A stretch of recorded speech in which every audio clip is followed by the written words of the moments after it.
Hemos tenido problemas de que alguien se arroja a las vías, hay problemas personales que te llevan al suicidio. ¿A usted le ha tocado una situación de riesgo por el estilo? Claro que sí, se usa el frenado de emergencia, el tren se bloquea y si tiene suerte pues lo alcanza a librar, y si es a corta distancia pues ya no es posible.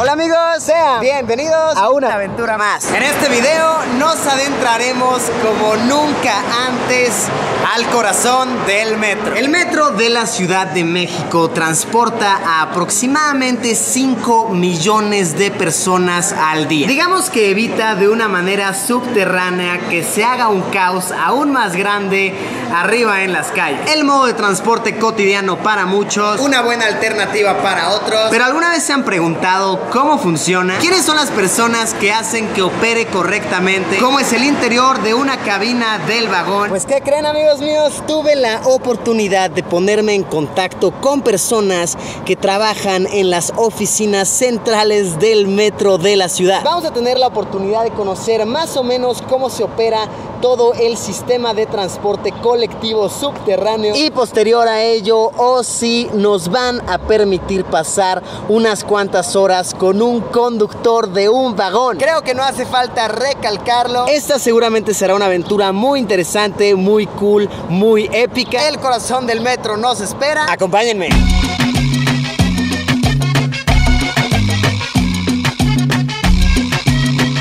Yo soy el ingeniero Felipe Armando Barrón Correa, soy el coordinador técnico de la Subgerencia de Control Central. En el metro yo tengo trabajando 33 años, 8 meses, ya vamos a cumplir 34 años. Bueno, mi nombre es Jorge Gaviño, soy director general del Sistema de Transporte Colectivo Metro. A las 5 en punto de la mañana recibo los primeros mensajes que ya está funcionando las 12 líneas de acuerdo a la norma. El lugar en el que nos encontramos es el puesto central de control 1. En este lugar lo que se hace es coordinar la explotación de las líneas del sistema. Tenemos la tecnología necesaria para poder iniciar el servicio en cada una de las líneas desde las 5 de la mañana que iniciamos en días laborables, durante todo el día y hasta las 12 de la noche. Esa es nuestra actividad, a eso nos dedicamos. ¿De dónde sacamos nosotros el ingreso? De 3 fuentes principales. Una, los impuestos. Segundo asunto, lo que la gente paga de boleto. Y en tercer aspecto, nuestros autogenerados, que son, por ejemplo, las publicidades que ves en el metro, que hay publicidad, eso nos deja un recurso. ¿Cuál es un riesgo al cual los usuarios del metro podrían estar expuestos?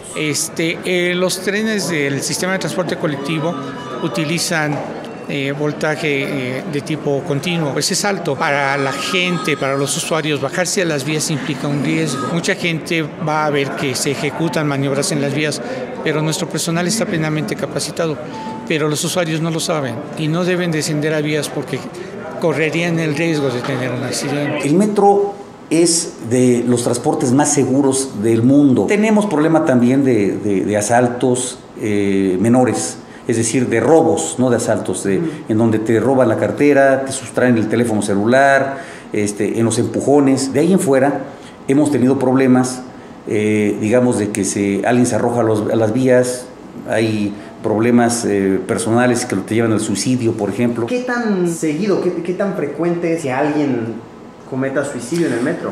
Mira, después de 10 años más o menos de análisis de estos fenómenos, hemos encontrado que tenemos un promedio mensual de entre 3.5 a 4.5 suicidios al mes. ¿Por qué se suicida la gente? Que eso es lo que estamos nosotros pues investigando con los científicos y con gente experta en ese tipo de situaciones. El principal asunto es por situaciones anímicas de pareja. El novio, la novia los engañó, los dejó, pero luego también tenemos situaciones de que es, por ejemplo, con situaciones de salud y entonces buscan quitarse la vida. ¿Y qué procede cuando una tragedia de este tipo pasa? Bueno, lo primero que hay que determinar es la condición física de la persona. Si la persona continúa con vida o si ya no la tiene. Si lamentablemente ya no tiene vida, ahora lo que nosotros necesitamos es restablecer el servicio para el resto de los usuarios.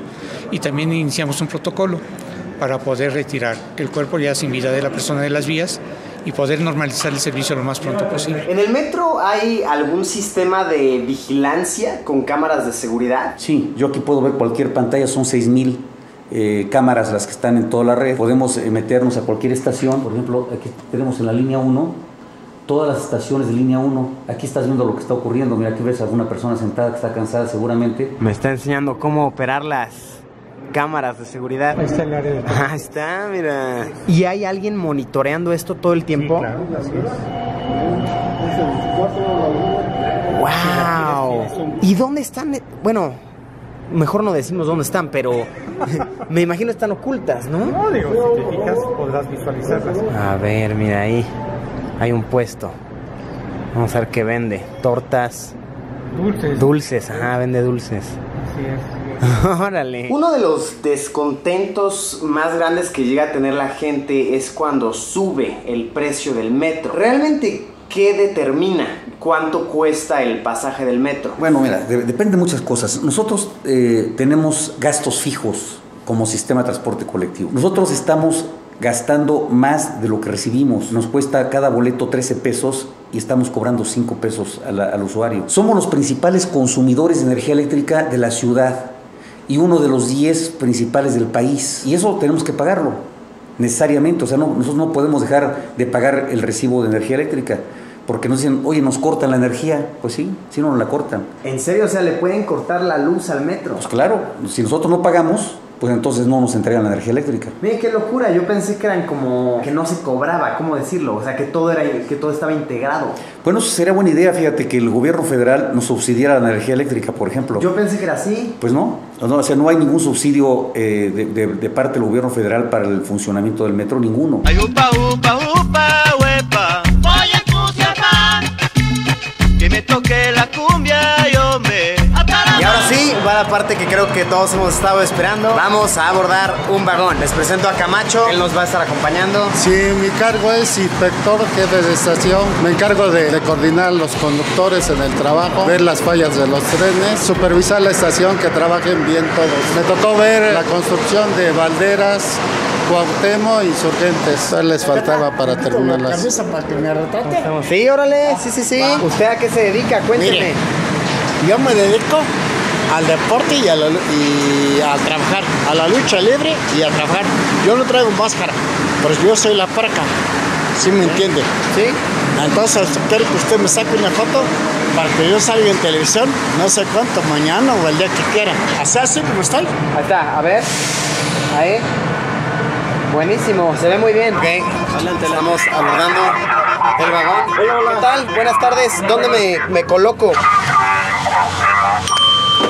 Estamos a bordo del vagón ya. ¿Cuál es su nombre, señor conductor? Manuel Heredia Rosas, tu servidor. Manuel, mucho gusto conocerte y gracias por dejarnos acompañarte. Se siente bien raro estar hasta el frente. Hay que acostumbrarse un poco, ¿no?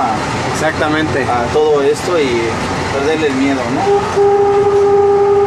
¿Usted cómo sabe dónde frenar? ¿En qué punto frenar? Lo trae el pilotaje, el tren ya sabe, más o menos 1 metro, donde está el doctor, lo indica ya. Es más o menos 1 metro. Ahorita vi que usted, inspector, cerró las puertas desde ahí, desde ese botón. Cuando llega el tren abre puertas para poder cerrar, hay que dejar el anuncio.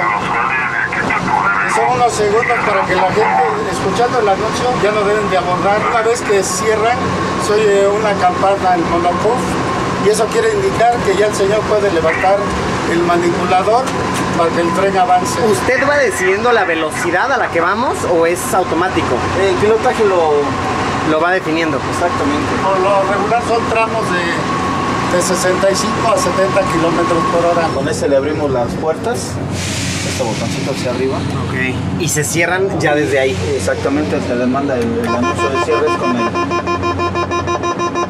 Se va a escuchar una campanita ahorita aquí arriba.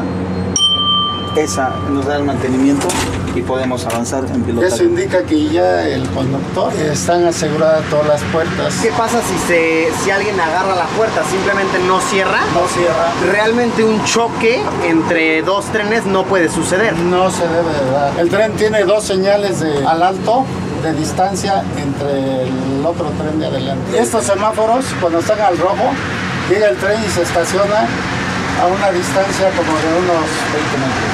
20 metros. Próximo arriba a Sevilla, próximo arriba a la estación Sevilla. Prepare su descenso. Vamos a degradar a CMC. Ok. CMC es completamente manual. Así es. Lleva la tracción, mira, aquí dice tracción. ¿Sí? Hacia adelante y frenado hacia atrás. Igual vamos viendo el índice de velocidad que nos marca. Nos indica el regulador cuando vamos atrasados y sabemos la distancia del otro tren para ir regulando y no provocar un accidente. Y entonces aquí veo que usted tiene la cámara, o sea, usted va viendo lo que va pasando en el vagón. Muchas veces sí se puede, pues se observa, ¿no? Sí. Nos acciona una palanca, se queda la palanca donde fue accionado el carro. Aquí tenemos la sustitución ahorita del arillo de hombre muerto. Es un sistema de seguridad que tiene el tren en caso que el conductor sufra un desmayo. Soltando esto, el tren automáticamente en unos segundos se bloquea, se queda parado, ya no avanza. ¿Y qué procede? ¿Cuál es el procedimiento si usted va llegando a la señal y ve que alguien salta? Se frena, se pide el corte de corriente y a la vez se usa el frenado de emergencia, el tren se bloquea y si tiene suerte pues lo alcanza a librar y si es a corta distancia pues ya no es posible. ¿Cuál es el frenado de emergencia? ¿Qué botones? Este es un frenado de urgencia. ¿A usted le ha tocado una situación de riesgo por el estilo? Claro que sí, se me baja mucho la gente a vías.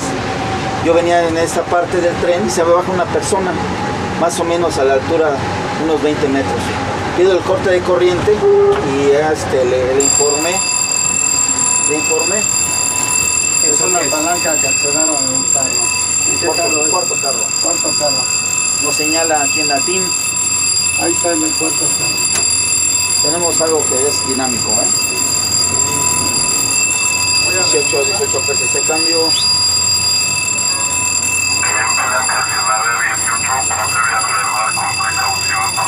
Al parecer alguien jaló una de las palancas de emergencia ahorita, entonces están viendo cuál es la situación.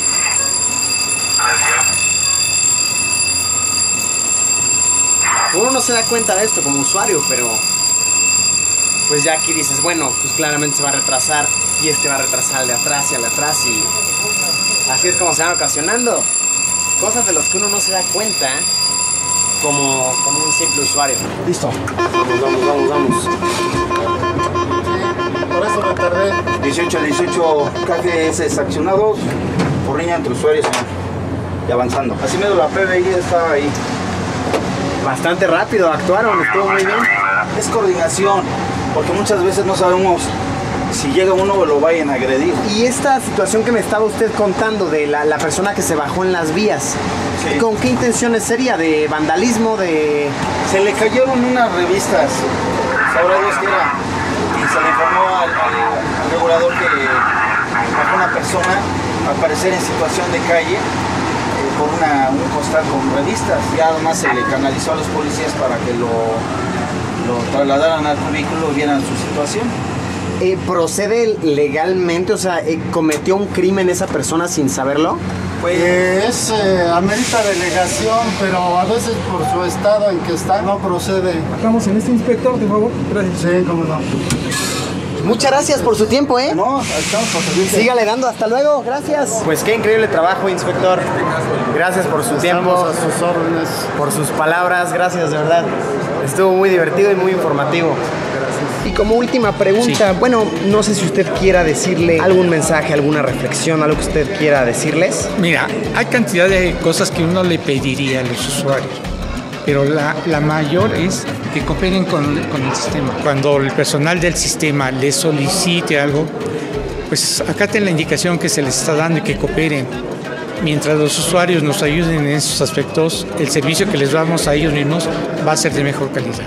Bueno, yo lo que les quisiera decir es de que cuiden al metro. El metro es de todos y de todas. El metro es parte de la ciudad. No se puede concebir la Ciudad de México sin el metro. Imagínense ustedes, bueno, no se lo imaginen, pero imagínense que de pronto deja de funcionar el metro en un solo día. Imagínense 5,5 millones de personas que viajan en las estaciones en la superficie. 5,5 millones, es una cantidad impresionante. Entonces el metro hay que cuidarlo.